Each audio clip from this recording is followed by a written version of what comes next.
Walt Disney's Cinderella.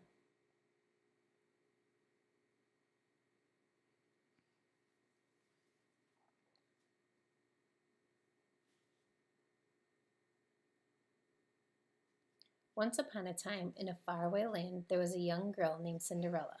When she was a child, her mother died. Her father found a new wife who had two daughters the same age as Cinderella. But after Cinderella's father died, the stepmother was very cold and cruel to Cinderella. The kind girl was forced to work as a servant in her own house.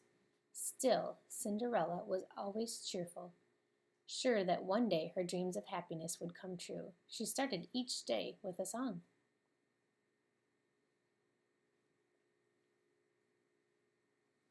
Cinderella was always busy cooking, cleaning, and serving her stepmother, Lady Tremaine, and her stepsisters, Drusilla and Anastasia. One day, while Cinderella was doing her chores, she heard a knock at the door. "Open in the name of the king," a man shouted. It was the king's messenger. He handed Cinderella a letter. The stepmother was giving Anastasia and Drusilla music lessons. Cinderella knocked at the door. "I warned you never to interrupt," barked Lady Tremaine. Then Cinderella showed her the letter. It was an invitation to a royal ball for the prince. "By royal command, every eligible maiden is to attend," the stepmother read.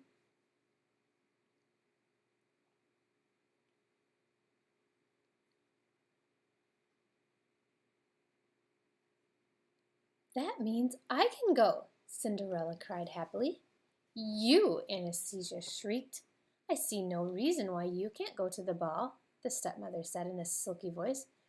"If you get all your work done, and if you can find something suitable to wear." "Oh, I will," promised Cinderella, hurrying away. "Do you realize what you just did?" a horrified Drusilla asked her mother. But Lady Tremaine had a plan, of course. "I said if," answered the evil woman. "Oh, if," Drusilla repeated. Anastasia giggled. Cinderella went up to her room in the attic and found an old dress in a trunk. "It was my mother's," she told her animal friends as she twirled around. "It's a little old-fashioned," admitted Cinderella, "but I can fix that." She took out a book and found a picture of another dress. She had just started making plans when she heard a shrill cry. "Cinderella!" "My dress will have to wait," she said patiently. "I'm coming," she called as she headed down the stairs. "Now, let me see," Cinderella's stepmother said. "There's the large carpet in the main hall. Clean it. Oh, yes, and the tapestries and the draperies." "But I just finished," Cinderella said. "Do them again," ordered the cruel woman. The stepmother planned to keep Cinderella so busy that she would never have time to work on a dress for the ball.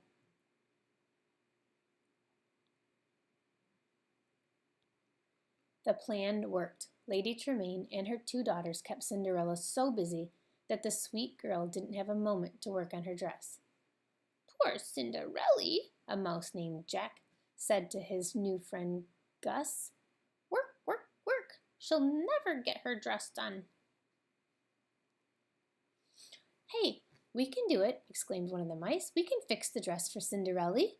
All the animals thought it was a wonderful idea. Jack and Gus scurried to find some new trimmings for the dress. Anastasia and Drusilla were throwing things away. "I wouldn't be caught dead in that sash," Anastasia said, while Drusilla kicked aside her old beads.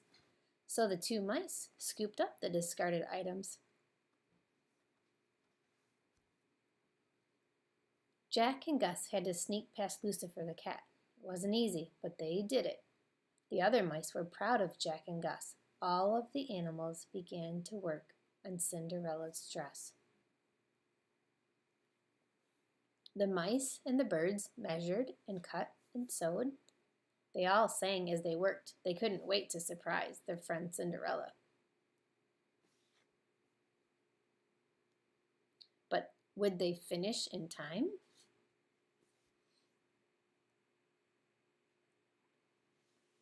Soon it was 8 o'clock. "The carriage is here," Cinderella told her stepmother. "Why, Cinderella, you're not ready," said her stepmother, sounding surprised. "Aren't you going, child?" "No, I'm not going." Cinderella hadn't had a chance to work on her dress all day. "There will be other balls," her stepmother told her smugly, knowing she had kept Cinderella from going to this one.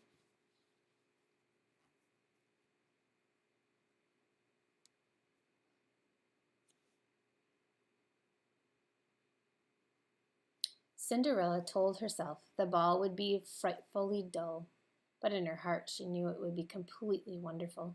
Slowly Cinderella walked up the stairs to her attic room. When she entered her room, she couldn't believe her eyes. "Surprise! Surprise!" shouted the mice and birds. "Happy birthday!" cried a confused Gus.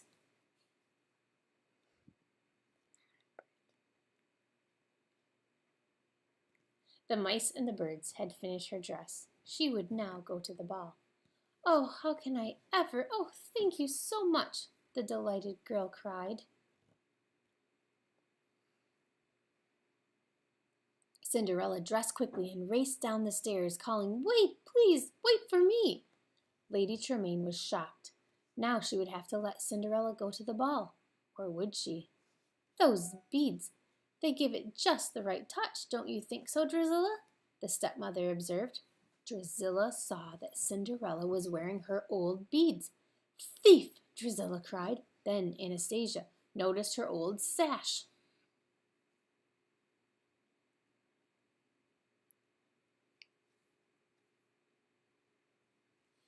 The two girls tore at Cinderella's dress. By the time they were finished, the dress was in rags and Cinderella was in tears. "Good night," the stepmother said as she left for the ball with her horrible daughters. Cinderella ran outside to the garden. Her animal friends felt terrible, but there was nothing they could do to help their poor Cinderella. It seemed as if her dreams would never come true. "It's just no use. There's nothing left to believe in," Cinderella sobbed. "Nothing?" asked a voice. "Now you don't mean that. If you'd lost all your faith, I couldn't be here, and here I am." It was Cinderella's fairy godmother, and she was going to help Cinderella go to the ball.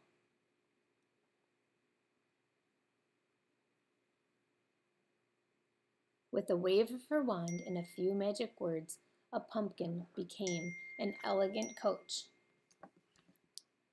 4 mice were changed into 4 horses. A horse was turned into a coachman, and Bruno the dog became the footman. The fairy godmother was pleased. "Well, hop in, my dear, we can't waste time."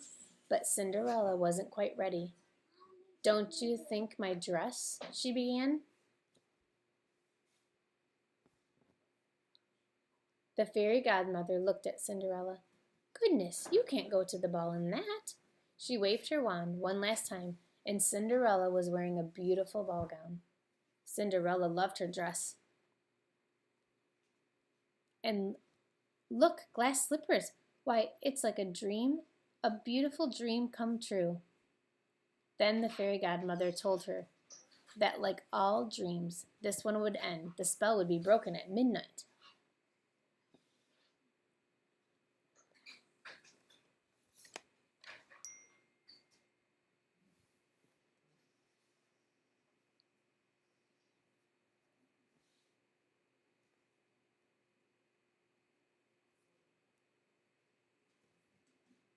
Cinderella was very happy as she rode to the ball, but at the castle, the king was not so happy. His son, the prince, hadn't fallen in love yet.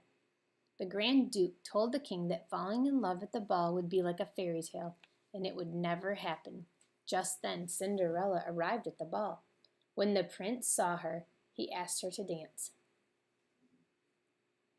The king and the Grand Duke were amazed as they watched the couple dance. It looked as if the prince was falling in love with Cinderella. Drusilla and Anastasia were very jealous of the new girl. Their mother thought there was something familiar about her, though.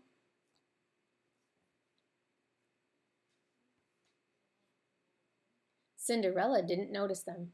She didn't know that the handsome man she was dancing with was the prince. but she did know she was falling in love. The couple went for a walk. They laughed and talked. Time seemed to fly by.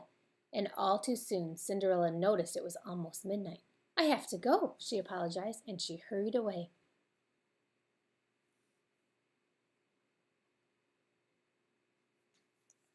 The prince didn't even know her name. "Wait," he called. But Cinderella couldn't wait. As she rushed down the steps of the castle, she lost one of her glass slippers. Still, she didn't stop.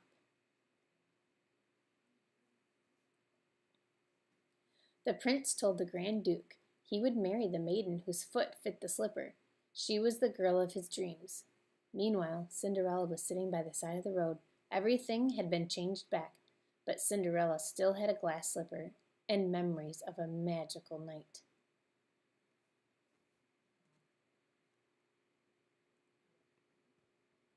It wasn't long before everyone knew the prince was looking for his mystery maiden. The Grand Duke was going from house to house to find her.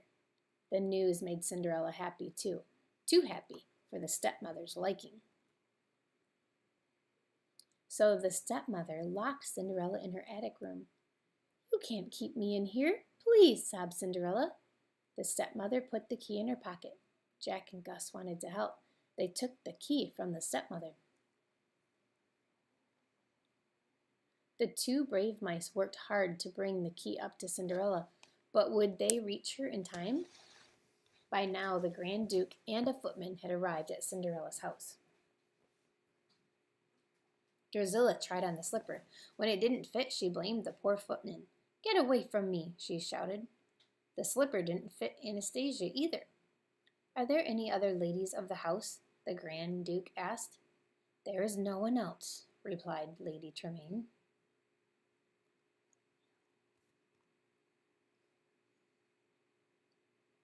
Just then they heard Cinderella calling, "Your Grace, your Grace!" The mice had freed Cinderella. The jealous stepmother didn't want to let Cinderella try on the slipper, so she tripped the footman and the slipper broke. Luckily, Cinderella had her other slipper in her pocket. The Grand Duke was delighted.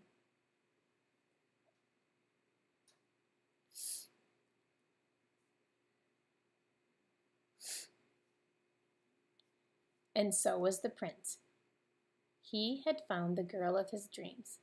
But no one was happier than Cinderella. All of her dreams had come true. Cinderella and the prince lived happily ever after. The end.